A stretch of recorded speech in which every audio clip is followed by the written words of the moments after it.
Well, good afternoon. I'm here to give an update on Tropical Storm Idalia. I'm here joined with Florida DM Director Kevin Guthrie, as well as Major General John Haas, who's our Adjutant General for the Florida National Guard. Before I get into those details, I would like to say a few additional words about what happened in Jacksonville yesterday.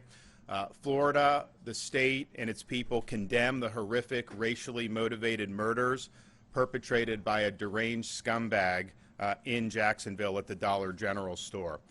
Perpetrating violence of this kind is unacceptable, and targeting people due to their race has no place in the state of Florida. Casey and I extend condolences to the victims and their families on behalf of the entire state of Florida.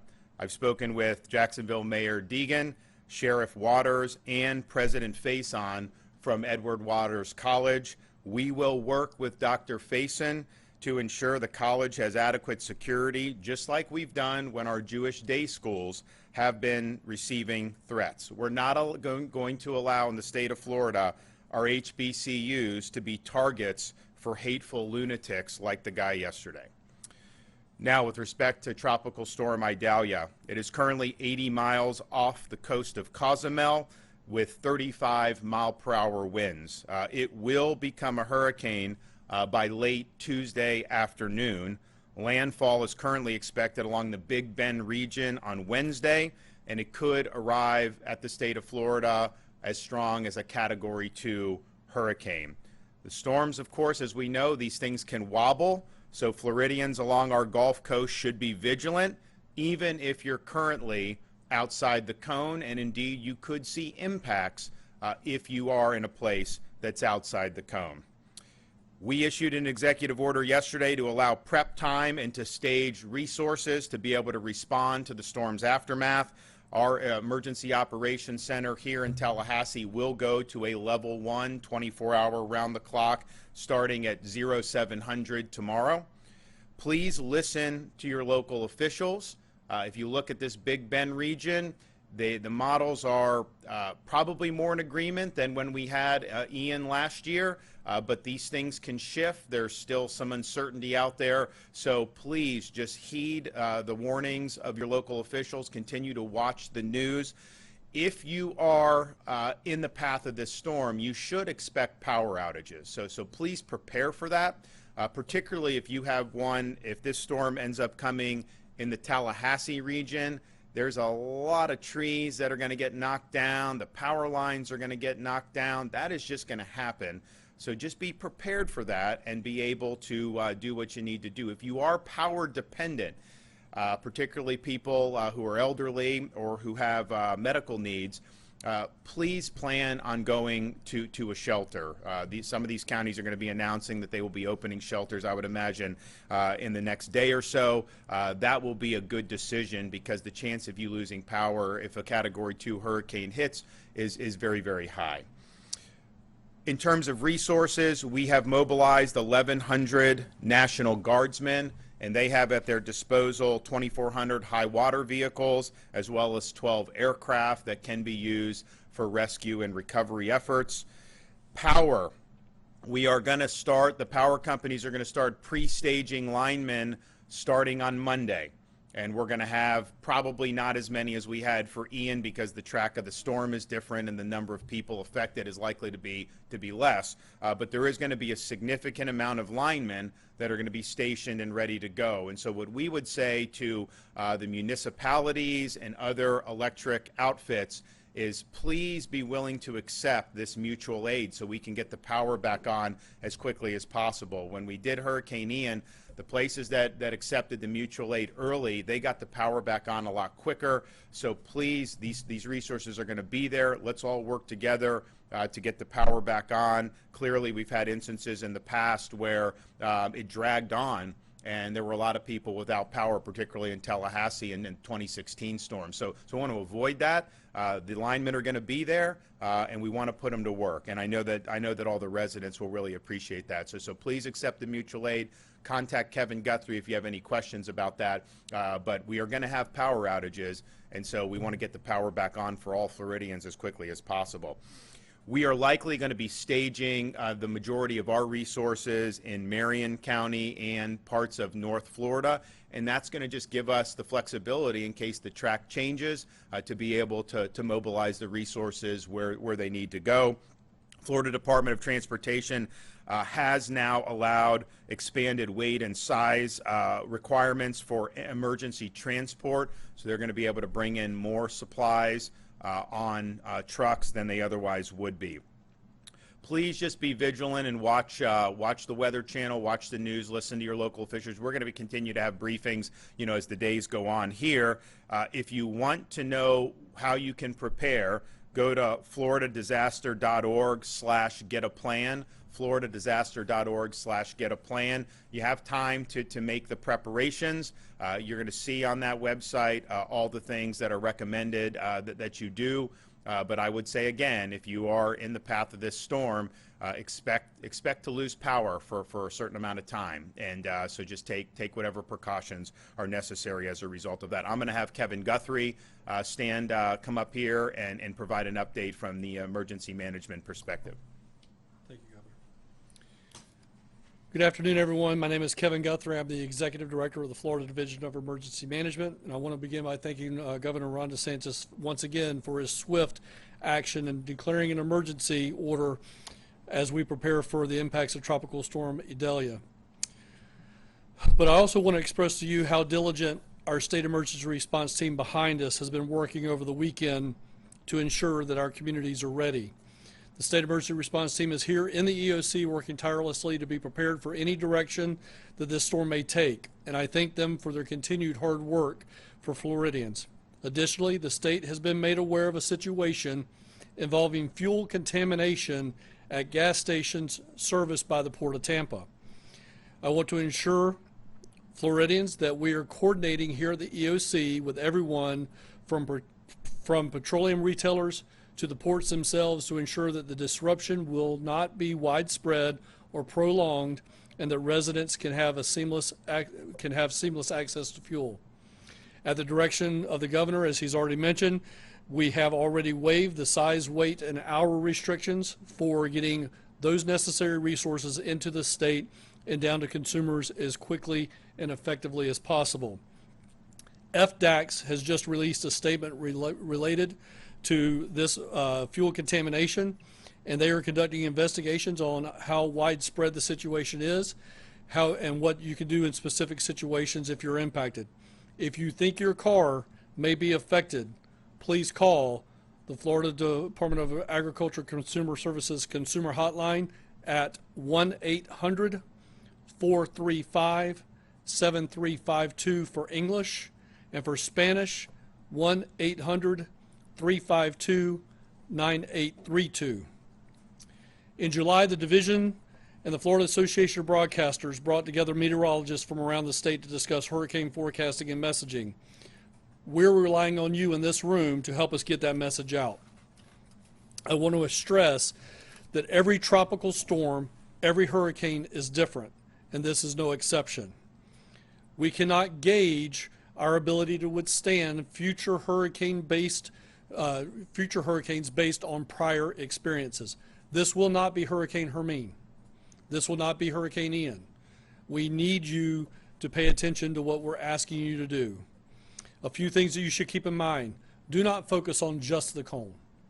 The cone is where the eye could go, but those hurricane force winds and tropical storm force winds will extend far beyond what the cone represents. We will have storm surge warnings and watches in the coming days. Storm surge was the #1 cause of death in Hurricane Ian. You can evacuate by going tens of miles away, not hundreds. Just simply going to your nearest shelter will save your life. Utilize this time now to sit down with each and every member of your household and communicate your plan. Make a plan if you haven't done so, and make sure you focus on those household members or even your businesses. Things that you should consider. How will we receive our communications and warnings? What is our plan for shelter? What is our evacuation route? What is our internal family communication plan if we should get separated? How do I communicate with my employees? Are just some of the things that we would encourage you to do. The governor's already mentioned this, but additionally, medically dependent Floridians and those with access and functional needs can receive extra assistance during a disaster through the State Special Needs Registry. If you are not familiar with that, please go to floridadisaster.org. That's floridadisaster.org/SNR for Special Needs Registry. Once you have taken the time to make a plan, take a stock of you and your family's disaster supply kit. If you need additional information on your disaster supply kit, please go again to floridadisaster.org/kit. If you need items for your kit, we are in the middle of a tax holiday. So please make sure you take advantage of this first ever, Florida First, second iteration of the tax holiday. Supplies in the kit should be specific to the needs of your household, but for a model disaster supply kit, again, you can go to floridadisaster.org/kit. I've said this once, I'll say it again. If your kids do not eat canned tuna, don't buy them canned tuna. Please get them stuff that they're going to need, that they're going to eat, so that you take care of everybody in your household. Last that I want to talk about is know your home and know your zone. What do we mean by this? You need to understand what your home's ability is to withstand winds. We will see 90-mile-an-hour winds with this storm, perhaps even higher. So please know if your home can withstand those hurricane-force winds. The next thing you need to know is your evacuation zone. So many people that I talked to in Hurricane Ian do not know the difference between FEMA's flood zone and an evacuation zone. If you need to know where your evacuation zone is at, please go to your property appraiser's office, go to the website, and your evacuation zone will be listed there. You can also get to it through your local emergency management pages and, of course, floridadisaster.org. If you're ordered to evacuate, that order will come from local emergency management officials or maybe a local sheriff. If you are asked to evacuate, please do so. Again, we want to save lives. When it comes to your yard, if you can pick it up, put it up. If you cannot pick it up, make sure it's tied down so that those objects do not become missiles, if you will, into someone else's home. The State Emergency Response Team will continue to coordinate, collaborate, and communicate with our county partners to ensure our state is ready to respond. And again, Governor, I want to just say thank you for all your leadership. I'll just also say, I mean, if you look at, I mean, we have the track up here. I'm sure people have seen it on TV or whatnot. So it's going basically Taylor-Dixie County is where they're saying that the landfall is going to be. But and I do think that these models are a little bit more in agreement than when we did Hurricane Ian. But I do remember being here on a Sunday afternoon for a Wednesday impact and seeing the impact be up in North Florida in that Big Bend area, and it ended up hitting Sanibel Island and those areas down in Southwest Florida. Now, that was partially because you had one model taking it way west, and they kind of were just averaging it, and so it ended up there. I think most of these models are probably a little bit more in agreement this time, but I would just caution people to remain vigilant. This stuff can change. We've had storms hit outside the cone in recent years. I mean, you know, we've had in Pensacola a couple years ago, outside the cone, they got massive flooding. So if you're in Tampa Bay, if you're in some of those areas, you absolutely could have major impacts. The fact that it's bent a little bit more south from where it was maybe this morning, the Hurricane Center thinks it very well may migrate back further west and be more in line with Tallahassee. So people here in Tallahassee, you know, you're not out of the woods at all just because it moved a little bit to the east. So I would just say anybody on this Gulf Coast, certainly from Tampa all the way up to places like Bay County, you should absolutely be very vigilant right now. You should be following the track of the storm, and you should just be making your preparations. There were models that had it up to Cat 3. We think that now the highest seems to be, the agreement seems to be Cat 2, but again, there's a lot that can happen. This thing hasn't even gotten to Cuba yet, and the water in the Gulf is very, very warm, and so that'll provide some fuel for this thing to pick up some more speed. So floridadisaster.org/get-a-plan. We'll continue to be providing updates. Listen to the folks who are the emergency management and the local officials. They are going to be the ones that are going to be issuing guidance on evacuating. If there's any road closures, that's all going to come from them. So please listen and heed that advice. Any questions? So we're going to start with staging and preparation in Marion County. Is that what was said? And in North Florida. So there'll be two staging areas, and this way it provides Florida DEM the ability to move the response wherever it goes, depending on how the storm may wobble. Sir, what is your travel schedule going to look like with this? Obviously, you were supposed to be out of state for campaigns and whatnot. We're locked in on this. We're gonna get the job done. This is important, so people can rest assured. We've always been ahead of the curve on this. Kevin and I were talking about this middle of last week, a week ago, and all the preparations that have needed to be done have been done. Those preparations, of course, are ongoing. We are going to have resources staged, and we're going to execute a response. So will you be here this week, or? I am here. How involved is the state with evacuation orders, and did Hurricane Ian change the calculus of that at all, considering how many people? Hurricane response is bottom up. When you do an evacuation order, the reason the state doesn't do an evacuation order is because evacuations are effectuated by local officials. So if they're going to, like if the state said, this Sanibel Causeway is closed, well, we don't have people there that can effectuate that. That's the sheriff, that's the police, that's the local people. So that's why it's got to be bottom up, because they're the ones that are controlling how the traffic's going to flow, how people are going to go, whether there's shelters or not. That is just not done by the state. So we support their efforts on different things, but those orders are going to come locally, and that's the way it's always been. That's the way it's going to be. I spoke out at the time when people were attacking Lee County about it. Kevin was talking with them.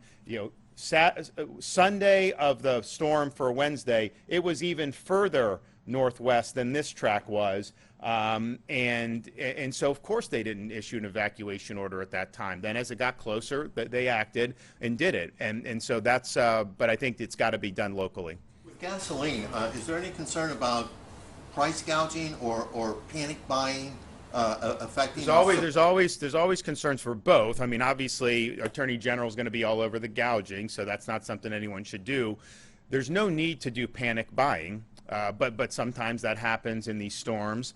The issue with the Port of Tampa is one that could complicate this. It has nothing to do with the storm, but it's happening right on the eve of the storm, and so places, and I think I spoke with Commissioner Simpson earlier today. They're trying to get the list of all the gas stations that may have had cross-contamination, so that people know if they filled up at any of these stations that they probably don't want to drive their car, because, you're going to have people potentially just stuck on the side of the road. If you fill up your tank with diesel and you start driving it, it's not going to end well. So that is a concern. Now, if the storm ends up more North Florida than Tampa, then maybe that's not going to end up being as important for the storm. But as you see, you could see some major flooding. You could see surge in the Tampa Bay area. It could be major impacts there. That is all still in the cards. Now, overall with fuel, we always work to have the ability to surge fuel if there's a major problem. And so we did it with Hurricane Ian.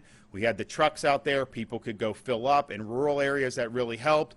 I will tell you, though, Hurricane Ian, the gas stations getting back on track, they actually got back pretty good compared to Irma and some of the other storms that we had. And a lot of that was just driven by power. If they had generator capacity, they were able to do it, but the fuel was still being delivered. And so I think Kevin's view is that this is still, the fuel's probably going to still be delivered. We are going to have the ability to move some fuel in. Do you want to say anything more about fuel?